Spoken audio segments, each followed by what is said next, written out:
Presenter Indra Bekti digugat cerai oleh istrinya Aldila Jelita ke Pengadilan Agama Jakarta Selatan Senin 27 Februari 2023 pagi. Belum diketahui apa alasan Aldila Jelita melayangkan gugatan cerai ke Pengadilan Agama Jakarta Selatan di tengah pemulihan Indra Bekti pasca pecah pembuluh darah di bagian kepala.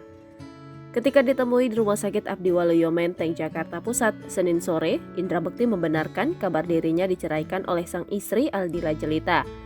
Indra tak memberikan alasan mengapa dirinya belum mau memberikan komentar terkait gugatan cerai sang istri. Indra Bekti hanya memastikan saat ini hubungannya dengan Aldila Jelita baik-baik saja. Ia memastikan tidak ada masalah besar.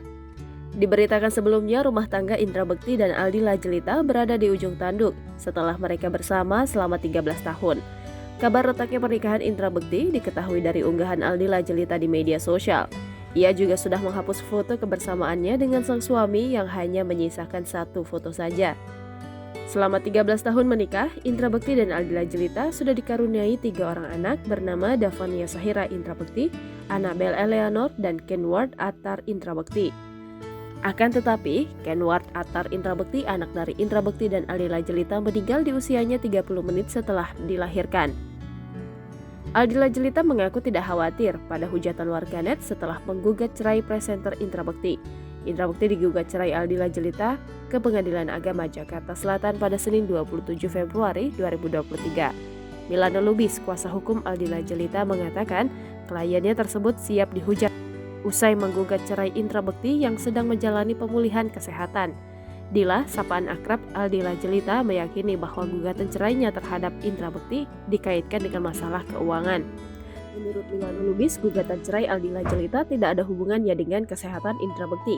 Aldila Jelita mengungkapkan niatnya bercerai dari Indra Bekti kepada Milano Lubis sejak Jumat 24 Februari 2023. Curahan hati Aldila Jelita itu menandakan kisruh perkawinannya dengan Indra Bekti. Jangan Bekti sampai Bekti sakit. Ya, intinya bukan masalah keuangan ya, lebih kepada prinsip hidup aja. Lebih kepada prinsip. Ini berarti udah berapa tahun sebelum ini udah terakhir itu 2000 sebelum Covid tuh sebenarnya mereka juga udah ada puncak-puncaknya sebenarnya. Saya tahu persis. Cuman waktu itu karena masih bisa diperbaiki, masih bisa diomongin bareng-bareng, ya sudah tidak terjadi hal itu. Nah, cuman pasca sekarang sudah benar-benar sudah tidak bisa lagi. Intinya mereka pisah ini buat kebahagiaan mereka berdua, untuk menyelamatkan anak-anak juga, jangan sampai anak-anak terganggu bahwa permasalahan ini nggak selesai, akhirnya efeknya ke anak-anak. Jangan lupa subscribe, share, komen, dan like ya!